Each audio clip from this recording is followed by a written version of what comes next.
I think what happens naturally because of my time on stage is I sort of view everything from an end user, from an audience perspective.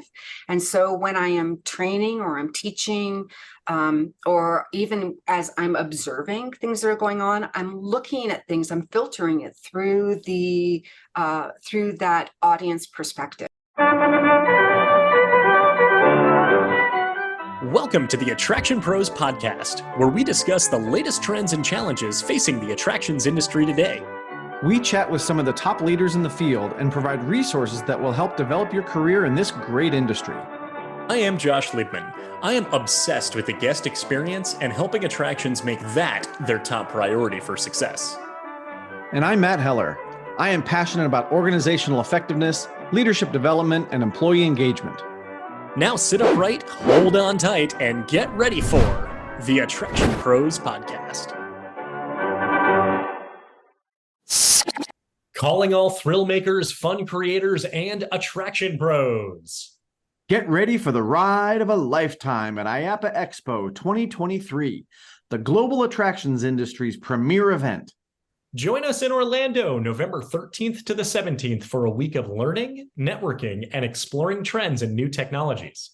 Discover innovative solutions for growth that will supercharge your business and enhance your career. Register by November 10th at IAAPA.org/IAAPA Expo. That's IAAPA.org/IAAPA EXPO to save up to 30%.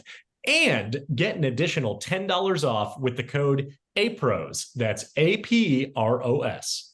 We'll be there, and we hope to see you too. Hey, Matt, how's it going? Well, Josh, today, unlike any other day, I am fantastic. Today and today only. Question for you. You got it. So we're here hosting this podcast, right? I guess that makes us podcast hosts, right? I think so. I think some people might claim that could be true, right? Are we performing in the role of podcast hosts in this moment right now? I would say we are performing that role, but I would also say that we're doing it very authentically. I agree. Yes. So where this is going, I think, is that our amazing guest today, Adrea Gibbs, talks about both performing a role at work, but also combining that with being authentic and aligning what it is that you do with the values of the organization you're working with, or in our case, the AttractionPros podcast. So is that kind of where you were leading? Yeah, totally. And in every instance in our life, we're performing the role that we're in that moment. We're doing it authentically, but also fitting the parameters. So like, for instance, at the end of the day, when your wife Linda goes, "So Matt, how was your day today?" Do you respond the same way that when I ask you, "Hey Matt, how's it going?" I do not say fantastically very often. You're going to now. I am now. But it's interesting because now that you put it in that context, I think about the various things that I do during the day, and I may play different roles. Like I've got one job as Matt Heller of Performance Optimist Consulting, and of course, co-host of the AttractionPros podcast. So maybe that's two jobs, if you will. Sure. But right now I'm performing the role of a podcast host. Earlier, I was a coach to someone. Down the road, in a couple of days, I'll be doing a training program. So then I'm a facilitator. So I'm still the same person. I feel like I authentically align with all those different things, but you could probably also say that I'm performing in a different way for all those different entities. Does that make sense? That is exactly what I was looking for. Yes. Okay. Which is so fascinating when we really think about it, because you would think that perhaps would conflict with authenticity, but it doesn't, because you're authentically in that role, even if there's a slight variation of Matt Heller in all those instances that you mentioned. I think where it would conflict, and sometimes this is how my brain works, is it would conflict if, first of all, I didn't love the attractions industry. right? Then I couldn't be nearly as authentic. Sure. If I didn't enjoy doing the podcast with you and interviewing all these folks, then it would be harder for me to be authentic. If I didn't have a natural interest in people and helping them develop, that wouldn't be nearly as authentic. Like I take you, for example, your book about the hospitality mentality, right? You notice it's not about car sales, right? It's not about banking. It's not about manufacturing. Those are not your authentic sweet spots for where you are and what your interests are, but you perform the role of an author. And now you go and you present training modules based on that book and, focusing on, so that's another role that you're kind of playing, but still very authentic to who you are and what you believe in. Yes. And thank you for the plug to my book and my business. So thank you for that. And you mentioned our guest today, Adrea Gibbs, CEO, Artistic Director, Experience Consultant of Alriginal Productions. And, she talks about kind of the intersection between the creative side of the business and the operations side of the business. So I think everything that we're talking about really ties in with that nicely because her background is in entertainment. And then as she kind of built out productions and took on, the leadership roles within entertainment roles or within entertainment departments, that then led into the operational side of the business, which then leads us right to the people side of the business. So this is a very people-centric interview. I would say it's very wide-ranging. We covered a lot of ground. I also have to say that Adrea shared incredible stories of just her past, her upbringing, her career development, and lessons that she learned along the way that are just widely applicable to everyone who's tuning into this. And one of the things that sort of is a through line to all of those things is the way that she embraces diversity. And she tells amazing stories again about her upbringing and her very diverse work experience that really has shaped those thoughts to just be, kind of what she feels is the right thing to do. It's not like she read a pamphlet and said, oh, we need to be diverse, right? Yeah. This is just part of who she is. It's very authentic to her. Yeah. This is one of those interviews that felt like had so many like tipping off points that we could have gone so deep into so many directions that if this was like Joe Rogan and we could talk for 3 hours, I think we could have easily have, filled all that time. But, like we often say to our guests, like maybe we'll schedule a part 2 sometime in the future. So it's just she just has so much, just amazing insights to share. And so is it time to get to those insights? I think it's time for Adrea to play the role of a podcast guest. Here we go. Hey, Adrea, welcome to the AttractionPros podcast. How you doing today? I'm doing great. And thanks for having me, Matt and Josh. I'm so excited to be here. I think I'm excited to be here. Let's see how those questions go. You're going to do great. First question should be relatively easy. Tell us who you are and what it is that you do. I don't know. For people that do know me, that's kind of a loaded question, I think. Well, I'm still trying to sort out what I do. So actually, I guess the easiest thing to say is I'm sort of a hybrid of sorts, working within several industries and sectors. And I kind of combine my creative side with my operational side to sort of elevate guest and employee experiences. And I don't know, how's that for an answer? I guess I'm perhaps hyper-focused of late on really looking at things like behavioral training and hiring and, operational excellence and people understanding biases and things like mental health or multi-level learning opportunities. So really kind of taking a look at the human element, how we as people work and function in our world to the best of our capabilities. So that's I think there's so much to unpack here, and we can go down so many different directions. And I feel like we probably will over the course of this conversation. And thinking of just sort of a starting point here, would love to talk about maybe the intersection between the creative and the operational side, because I feel like those are often areas of the business that perhaps aren't necessarily had in the same conversations. So I'm curious if you can kind of help align this and understand where they intersect. Well, what's interesting about that is I've been I think because I started in the entertainment realm to start with, right? I started at Disneyland. That was my first park of note. And I worked in the entertainment division, the character department specifically.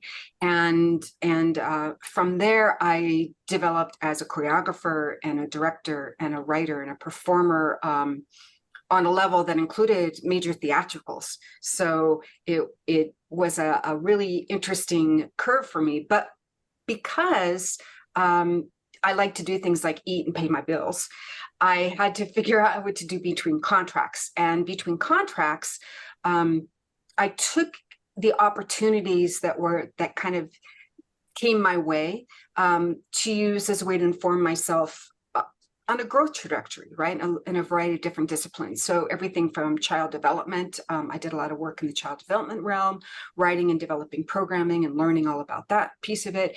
In the fitness realm, I worked very heavily as a personal trainer and a group fitness instructor, and again, developing new and unique programming that tied a variety of educational components back into fitness, particularly for children. I worked in a construction office for a long time, doing change orders. So I've learned all about the value of knowing what you're doing ahead of time operationally when you're building out something or structuring something so that you can have those save money essentially on your building budget. So and then just straight operations, understanding what it is to be a supervisor, a manager, a director, a general manager, and learning the skills that actually build all that up. So I've got this unique balance between the creative side and the operational side. And there's a lot of people that only know me from one aspect or the other aspect. But what I try to bring, particularly into the amusement industry, is that combination of being able to look at maybe something from the beginning, like Blue Sky, and look at it with operational intent, but creative overview, so that we're continuing to innovate the artistic side of what we're doing without losing the integrity, but employ things that actually functionally make things better for both guests and employees. Well said. All right. I'm going, did that make any sense at all? Absolutely. Entirely, Absolutely. Okay. In fact, there's something in there that I wanted to kind of dive into a little deeper. Your performance background. It's what we do in the entertainment world, right? Whether we're running a ride, we're still kind of performing, our job, but we're potentially also, putting on a show for other people. I'm curious, what are your thoughts, or maybe your approach for taking that experience as a performer and now using that to inform all the things you do, whether it's creative or operational or, retail, or all the different areas that you're focused on? Because what I've found is that, from a performer's perspective as a drummer and a musician, I really feel like that informs so much of what I do. So I'm curious about your outlook on that as well. I think what happens naturally, because of my time on stage, is I sort of view everything from an end user, from an audience perspective. And so when I am training or I'm teaching, or even as I'm observing things that are going on, I'm looking at things, I'm filtering it through through that audience perspective. How are people reacting and responding? And I know that by myself keeping my energy level up, by listening, by observing, by really understanding the space I'm in that particular moment, which is very much what you have to do when you're on stage, right? If your mind wanders when you're in the middle of the show, you drop your lines, you might get into a position where you cause injury to somebody else or injury to yourself, or just throw off the whole performance to boot. So I think that naturally that has become a part of just my character and how I approach things holistically. If that answers your question. Absolutely. Yep. So what it kind of reminded me of is we had Joe Pine on the podcast not too long ago, the co-author of The Experience Economy, and in that book there's a chapter called Work is Theater, and the idea behind it was like, it's like, no, this is not just like an analogy. It's literally, when you're at work, you are in character. You are on stage, whether your company calls it on stage or if you're in an office. And I'm kind of curious, as far as, maybe your thoughts on that is, a supervisor is acting the part of a supervisor when they are in their supervisor role. Same thing with a manager, with a director. So curious as far as really how that bleeds over, and everyone, whether they know it or not, are performing in some aspect. I think that people have a tendency to separate a performer from a job role. We don't necessarily think of ourselves as being performers when we're at our work environment. But to your point, Josh, yeah, you're absolutely right. We are. And I know that, like, when I was a general manager in particular, and I use this in my training module now too, when I'm talking especially to frontline team members, reminding them that when they come in and punch in the clock, they're punching out their daily life. They're punching out their real life. And they're punching into whatever it is they're going to be doing for the day. So if they've had a fight with their spouse, if they had an altercation with somebody at the coffee shop, right, they didn't get the right drink. If they just got up on the wrong side of the bed and nothing was going right in the morning, when you punch in, it's your opportunity to take all that negativity and actually put it on your time card and stick it in the slot and leave it there. And at the end of the day, you're welcome to pick it up and take it with you as you leave. But you should give yourself the opportunity to have a fresh start when you walk in. And I think that kind of attitude really helps people to maneuver through a daily environment, particularly in our industry, that has a lot of things getting thrown at you positively and negatively throughout the day. A lot of unexpected entities will arise, whether that's somebody that just wants one more ride before you shut down at the end of the night, whether it's somebody that needs assistance finding a restroom, whether it's somebody that has a compliment for you, or a team member maybe that wants to share something special alongside you. We don't know what's going to come down the pipeline, but we do have the opportunity to perform throughout the day in whatever role we take on, and then return to our real selves, if you will, when we leave work. Well, Adrea, one of the things that this brings up for me is the word that gets thrown around a lot now, which is authenticity, right? We want people to be authentic. So how do we balance kind of performing that role with also being authentic? How do you kind of justify those two? That's a great question. I think the word authenticity, the definition of it means different things to different people. And so depending on how you're framing it, are you authentic in your work environment? Meaning, are you aligning with what your work environment is presenting, especially if you're in a themed location? Or are you being authentic and true to yourself, who you are within the confines of what your work will allow you to do, right? I mean, if you're a crabby, grumpy person by nature, that's probably not necessarily something that your employer wants to have you demonstrate as part of who you are when you're out working amongst guests. However, if you are in a role, like let's say it's a minor, or let's say it's some type of, character that maybe has a little bit of crabbiness to them, then perhaps that is appropriate. So I think it all comes down to what the culture is that you are working in, what the environment is that you're working in, and what authenticity means inside the confines of that particular apparatus. Bringing that into kind of, you mentioned how it impacts the company culture. I'm wondering perhaps what steps leaders can take proactively to embrace, to encourage, to empower authenticity within their employees, perhaps within the parameters of what their job role might be. I think that's kind of a loaded question, Josh, to be honest with you, because Fair. I think a lot of organizations actually need to revisit what their culture is. Currently, I think a lot of businesses do not really know what their culture is, nor do they know how their culture is impacted by their regionality, their locale, their national, their national roots, and their team members. And I think that everyone's got an idea maybe of what they think their culture is, but when you start to strip it back, what does that really mean? And how is that really influencing everything else you're doing? So I think without taking the time and the exercise to go through and maybe take a hard look at what you think your culture is as a business, then it's very hard to ask your team members to employ that culture. Because if you don't know what you're talking about, then how do you ask other people to do it? Happiness is a very broad word. If you say your culture is steeped in happiness, that's great. But what does happiness actually mean in the context of your workplace? Similarly, Adrea, I've always said that in those cases where, an organization may not really know what their culture is, they do have a culture. It just may not be the culture they want, right? Or the culture that they're trying to embrace. So, turning that ship can be really, really difficult.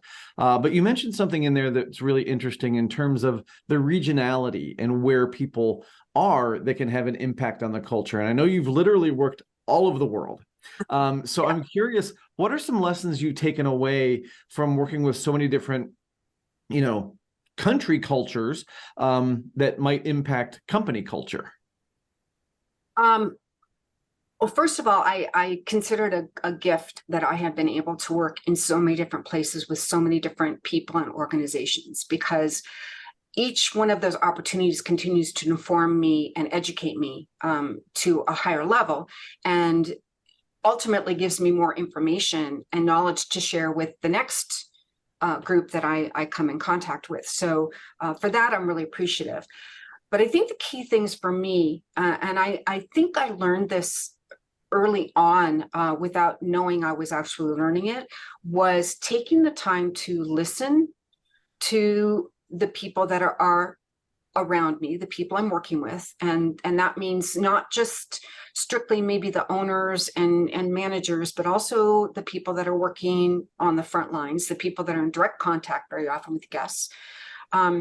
Listening to what they have to say and then observing what's going on, because sometimes hearing what people are saying or kind of trying to read between the lines becomes very different depending on your observations of what is actually happening and what you're seeing happening. So doing things like reading guest reviews or reading employee comments, talking to people, taking the time to spend, and I mean spend hours watching what's going on, all kind of helps to, for me, gives me information about where I am and who I'm working with and what perhaps the goals are, whether those are seen goals or unseen goals.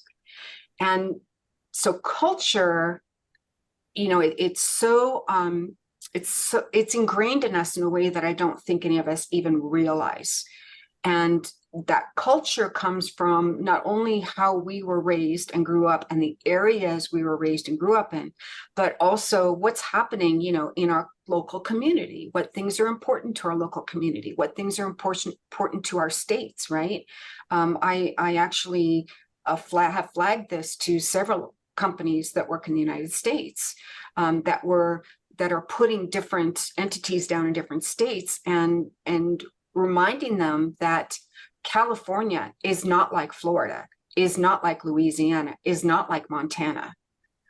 They're unique and individual. So you may have a company foundation, but you need to really think about how the culture is going to be massaged based on where you're going into. And you see that also, nationally too. Work I do in India is going to be very different from work I've done in Taiwan or in the United Kingdom or France or Canada, because of all those influences. So I think that people need to take a moment to step back and not come in rushing with all their ideas and thoughts. And I'm as guilty of that as anybody. I mean, I come in and I see something and I have a gazillion things that run through my head about how to make things better, more effective, more efficient, elevate the aesthetics or the performance elements. But I also have to remind myself that I need to first understand where I am. And then I can filter everything that I have learned, both the positive and the negative, through that particular sieve that is specific to where I am. Adrea, are there any stories that you like to share that kind of everything that you've talked about in terms of listening, observing, and reading between the lines that helped you learn those lessons along the way? There's been a couple really interesting. So I was in Taiwan, and I was a consultant for an organization that worked with all different kinds of entities, hotels and resorts and sports venues and elements like that. And there was a brand new hotel that was being opened down in the southern part of the country. And I was asked to come down and I'd been doing all kinds of preparatory work with them and, all kinds of operational stuff, but they wanted me to come down and work with some of their managers and supervisors on just some developing some communication skills and some understanding about the guest experience, just kind of some top level stuff that sort of would get the ball rolling as they were starting to move into some of the heavier, and more, defined role play, if you will, for the different positions. So I go down there, and this is I think 3 days that I was down there with them. And so I went down, it was just me by myself. And I went down and I learned a couple things. First of all, ask if there's going to be an interpreter available. That can always be handy when everybody in the room predominantly spoke Chinese, and I didn't speak a whole lot of it. And I was teaching communications, which made it very interesting and challenging. But what happened was I worked with my body, and I worked with vocalizations, and I worked with animation, if you will, with this group to actually have a highly successful training program with very little in the way of language-based communication, outside, the general, we're going to do this now, we're going to do this now kind of things, and most people follow along. But it was an amazing experience. I will be honest, I was exhausted by the time I finished it, because it was a lot of work to try and do a variety of games. There's one I do called Animal Farm, where you break people up and you tell them to close their eyes, and they have to find people that are in their respective animal groups, cows, roosters, pigs, just by vocalizing. So if you can imagine me running around trying to demonstrate, you guys are all snorting like pigs, you guys are all making these cow noises, you guys are all doing these chicken noises, you guys are all doing these. That was kind of the gist of it. But that was really fascinating for me from a communication standpoint, that it could actually be successful. Again, just taking a moment to sort of think and reset and think, all right, here's the circumstance I have, and these are the expectations of the people that have asked me to come down and do this. These are the goals of the people in the room. How do I make that work? So that was amazing. Another one of my favorite ones is when I was brought to India for the first time to work for Ramoshi Film City. I was told up front that I was going to have about 100 performers that were going to be my folks that were going to fill in all these different shows that they've asked me to develop. And they wanted to create Disney-esque style shows. They wanted to have these shows that were big and fancy and beautiful and in all different kinds of spaces. And it was really exciting and enticing for somebody, like me, to think, oh gosh, I've got this huge palette in front of me, right? This opportunity to create all these different things. So what I didn't know until I got there was that the 100 people that I had were mostly self-taught local folk dancers. So they didn't have a lot of formal training, and certainly nothing of kind of the magnitude that I guess naively I came in expecting to have, right? Simple things like that we might take for granted, like pointing feet, is something that is not necessarily intuitive to people that have never had that kind of training. So it was very interesting to first take a moment to see all the different people that I had and kind of challenge their abilities and challenge their skill sets and kind of get a sense of where they were from a movement perspective, from a vocal perspective, from a what kind of different skills did they have. I had people that were gymnasts and acrobats and puppeteers and a whole variety of people, and then try to formulate a game plan around that to come up with shows. Ultimately, what happened was by the time I left, we had 17 shows running across the property.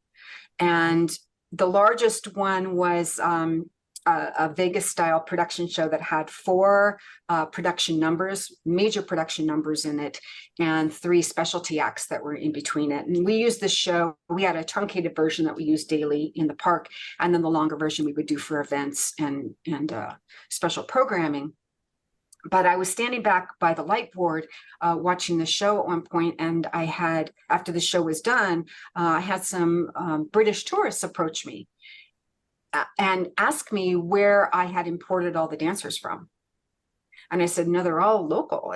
These are all people from, from the area. And they're like, it's not possible. They were really brilliant.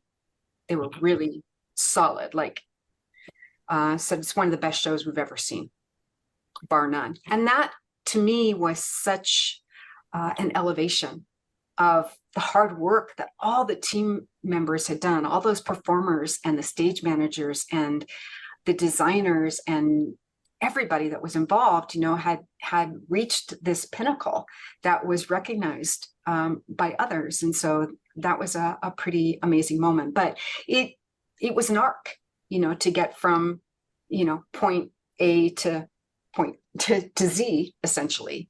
And in between, there were lots of lessons to learn, things like, young ladies who, during the very first number we were working on, which was Western Hoedown, I had 3 young ladies that came to me that were quite distressed about this jump sit that I had happening as part of the number, right? Which is fairly typical. You see a young lady jump up into the arms of a young man and, spin around kind of thing. But they were really, they couldn't bring themselves to do that. And when we started to kind of peel back the layers, and when I started listening to what they were saying and understanding, it became very clear that there were a couple issues here.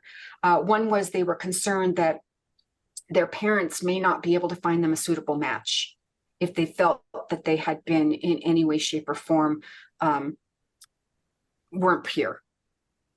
And so their concern was that by this particular dance move, that it could potentially take them off the table. The other thing, and this I think is really interesting, is that they hadn't necessarily been given a lot of hygiene instruction. And during certain times of the month, that could be very awkward. So I found myself actually talking a lot about hygiene and helping some young ladies understand ways to make themselves comfortable during certain times of the month. Interesting. So I also wound up taking them out of that show because I wanted them to feel really good about what they were doing, and I didn't want them to feel conflicted at all. And I put them into the puppet show, which it was sock puppets, and they weren't near anybody. So I figured it was a really safe territory to put them into. So those are a couple of my stories. Yeah, those are so interesting, so fascinating. Thank you for sharing those. To me, that really speaks to the diversity of your experience, and I'm sure those are just a couple of stories that you could share. But also, I know you to be someone who is such an advocate for diversity at organizations. And I'm curious, where did that advocacy come from? Was it your previous experiences where you just saw how important it is to bring so many different people together? Or is there something else that kind of spurred that for you? Honestly, I think it's how I grew up. I think it was something that was sort of instilled in me by my parents and by the community I grew up in, without it necessarily being an intentional lesson. I think it wound up becoming a lesson that I really embraced wholeheartedly. So, there were things. I grew up in a really amazing church. It was called the Church of the Good Shepherd in Arcadia, California. And the thing that I remember about this church was that it was very open-hearted and very open-minded, and they did a lot of things to celebrate the community, and they did a lot of things to celebrate other cultures and to really try and get people's minds open and really embrace the thought that we are all human beings and we should all treat each other with kindness and respect.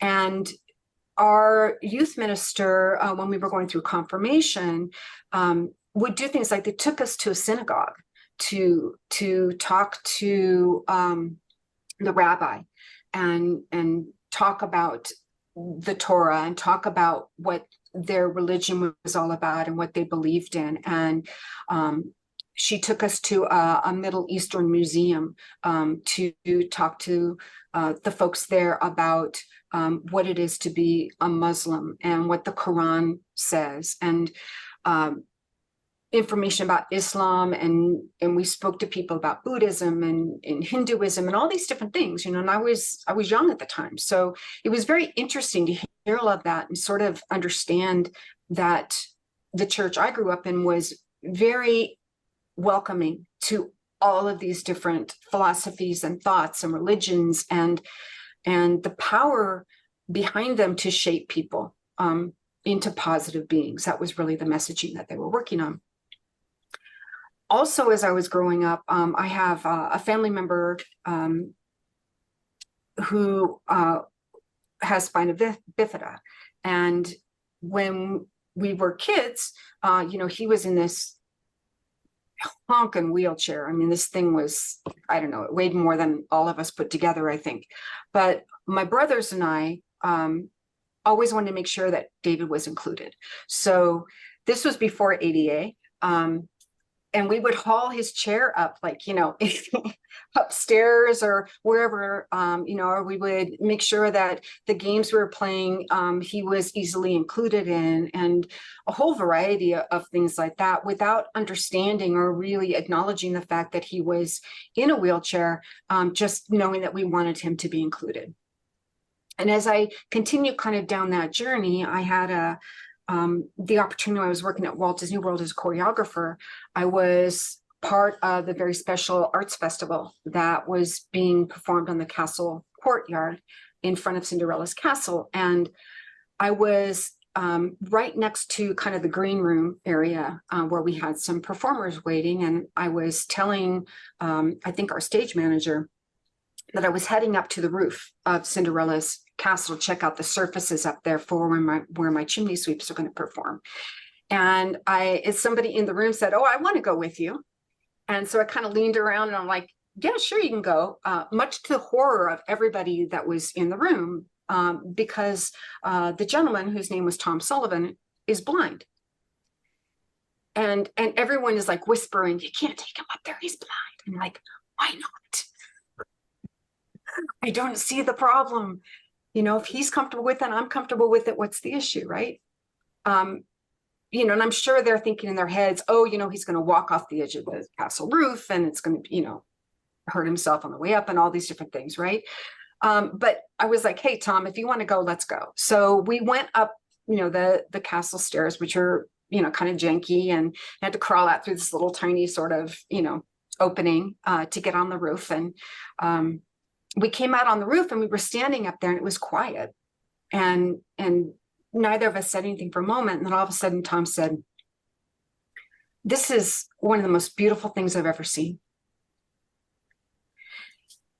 And it struck me that he used the word seen to describe where we were. And it just, that opened up conversation that he and I had up there, which was really amazing. And we talked about tap dance. He wanted to learn how to tap dance. And I said, sure, I can teach you, because that's, it's a sound-based movement. And so we talked about tap dance. We talked about a whole variety of other things before we headed back down. But it just reminded me, when we had been up there, that we should not be setting boundaries on anybody. People set their own boundaries. People understand their own capabilities. We need to not judge people for the containers they're in. And that goes to what color somebody is, what gender somebody is, what kind of clothing they're wearing. We need to look at what's inside of that vessel to really understand who somebody is. And granted, a lot of our life is spent judging people the minute we see them, right? We all have those biases. Somebody has a baseball hat on, for a team that you don't like, you instantly have an aversion to that person, whether you realize it or not, because they're like, ooh, that team. And so it's learning how to look underneath the hat, right? It's learning to look past the t-shirt. It's learning how to look beyond the skin color and understanding who the person is that's actually standing in front of you. And that takes time and energy. It takes working with people who have those perceived disabilities to really be able to appreciate them. I worked with a group called Deaf Action Group, in Deaf Action Center, excuse me. And one of the most powerful things I learned was the person that I was working with. I had asked if I might be able to come in and speak with them and get some of their clients' thoughts about what it's like to navigate the world as a deaf person. And he said, let me do this. He said, the community is a very tight community for a multitude of reasons. He said, and I'd rather have them share that with you. He said, but why don't you come to our barbecue? So you can come, they can see you, you can have an opportunity to kind of mix with them a little bit, and then let's sort of see how things go from there. So I went to their barbecue, which was fantastic, great barbecue, and had an opportunity to start to talk to some of these folks. And some of the things that they shared with me that they started to open up and talk to me about over the course of several meetings was that they stated themselves a lot of times, because people that don't understand the deaf community make assumptions and will say things to them like, you're stupid, or call them stupid, or any number of things that tie to intellect, because some of them cannot articulate language very well because they've never heard it. And so when they speak, it doesn't come out cleanly or succinctly the way somebody who has grown up hearing might expect. And so all of a sudden they put these labels on them. And I will be honest with you, that hurt me in my core to hear that. Because some of the people that I was interfacing with in that room were some of the brightest people I had ever met. Mathematicians and scientists and teachers and all kinds of different individuals that just really were amazing human beings. So I guess all this to say is that, as humans, we don't necessarily have a choice day to day who we interact with, but in terms of being an employer, we do have the choice to hire people beyond who we think they are. And we should be employing elements like behavioral hiring and training, not only for our frontline team members, but also for our managers and upper level team members, because that's where the humanity will come into play. So that was very long-winded. I'm sorry. Okay. Let me get off my soapbox now. I was going to say this might sound like another loaded question here because I'm just taking in everything that you just said and everything with your upbringing, with your church being able to be exposed to so many other religions, with your family member David, bound to the wheelchair, making sure that he was always included. With Tom, hearing that it's the most beautiful thing he's ever seen, working with the deaf community, all of that. Everything that you say, some of it, sounds like of course we're going to see people beyond the container that we're in, and it's almost like an easier said than done type thing. So curious as far as the ways that you've been able to work with organizations to implement that mindset into the culture to make sure that it isn't just of course we're going to embrace diversity, but actually seeing beyond what we're able to see ourselves, as individuals, and implementing that into the framework. Yes, Josh, that's a very loaded question. I But I think what's so my first thought in looking at this is it's education, right? It's education. And unfortunately, in our industry, training, which is education, very often falls to the wayside from a budgetary perspective. Because it's not necessarily a value that people can see overtly, right? It's not like, you just put in this new ride and you've seen increase in ticket sales, right? It's not the same kind of thing. However, I have seen organizations put a lot of money into certain types of training, but very often it's one and done. And I'm sure you both have experienced this, Matt. I know you have. It's like one and done, right? But the truth is, a 2-hour, 3-hour, full day workshop is not going to stick with somebody unless you continue to essentially poke the bear, right? Keep reminding people of what's going on, and have facilitation to continue to address those particular topics in a variety of ways. Part of that is also through multi-level learning. So making sure that not everything is just spoken at people, right? It's making sure that you're including visuals, you're including activities, you're including individual bits and pieces that people should be working on in addition to group things, so that you're hitting all the different kinds of learning styles that people learn best from, in order to make sure that the messaging is getting out to everybody in the best possible way.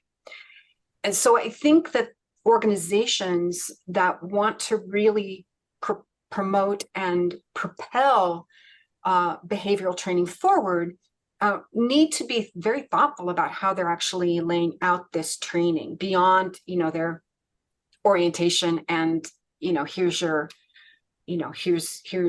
initial training package, right?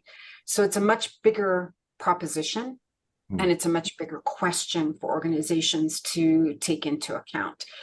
One of the things that I work on is creating ways to incorporate training that doesn't cost any additional money. It's just part of the operation. And I've seen great success with it. Especially for organizations that continue to use it and continue to grow it and see it as an integral part of their educational programming and growth opportunities. So does that kind of answer? Absolutely. Yeah. What you were looking for? Okay. Yeah. Thank you. Okay. So, Adrea, we are sort of winding down here, but there's one other topic that I want to make sure that we touch on, just because I know, again, you're a pretty big advocate for it, and that is mental health. We know that our operational managers can't be experts in this and, diagnosing it and treating it, certainly, but they're getting people coming to them and saying, I need a mental health day, or I need some sort of accommodation for that. So is there something that we can maybe give to operational managers, or tips or advice that, here's what you need to know about the mental health of your team in 5 minutes or less, just because we're running a little low on time. That's it. Otherwise we could talk all day on this, I'm sure. I know. I'm yucky. I'm sorry. No, that's okay. We love it. So I think where mental health is concerned, I've become very, very aware of mental health issues, and I guess in some ways even considered a subject matter expert when it comes to that. But it's not because I am a mental health expert in the least. It's because I'm approaching everything from an operational standpoint and what we can do as operators. To your point, Matt, I think the key here is, again, observation, right? Observation and listening, building those particular tools out for anyone in the management team to be able to recognize changes in individuals, or listening when somebody really comes in and says, active listening when somebody comes in and says, hey, I'm having an issue. It's not our place to determine what those issues are. It's not our place to determine even necessarily what kind of help we can offer outside of resources. And so I highly advocate for organizations to look at local resources that are available, ideally things that because in a lot of instances, a lot of our team members, maybe if they're part-time, they're not necessarily covered by our health insurance that might have an employee assistance program available to it. But some organizations can actually work with their insurance companies to make sure that employee assistance programs are available for anybody that's within their organization, not just limited to people that might be full-time. But also reaching out to places like the Red Cross or local community centers that very often have programs, governmental bodies that have availability to people. There's a whole variety of places and resources that are available. People just open their minds up to spending a little bit of time researching and finding what's in their own neighborhood. Perfect. Yeah, thank you so much for sharing that. I know that it's going to be just so helpful to so many people who are listening to this. So, like Matt said, we are starting to wind this down here. I feel like I have like 1,000 more questions for you. So hopefully, maybe we can do a part 2 sometime again in the future. In the meantime, though, if people want to get a hold of you directly, if they want to learn more about Alriginal Productions, where would you send them? Well, they can find me on LinkedIn. That's probably the easiest way to find me. So it's very easy, Adrea Gibbs. Just don't put an N in my name because you won't find me. But that's usually the easiest way. People are always welcome to email me at Alriginal, AN.ALRIGINAL @gmail.com. For those of you that are visually thinking of that, Alriginal is like original, the word original, but you replace the OR with an AL. So that's another long story. But those are probably the easiest ways to get a hold of me. Perfect. Well, we will put those links in your email into the show notes. So if anybody is interested in getting a hold of you, they will certainly have that. So Adrea, this has been a fascinating conversation. I know that the time has just flown by. So thank you for your time and all of your insight. And for everybody who is out there watching and listening, just remember, we are all Attraction Pros. Thanks for listening to the Attraction Pros podcast. Make sure to subscribe so you can tune in when new episodes release. And even better, please leave us a review on iTunes. For more information, visit AttractionPros.com.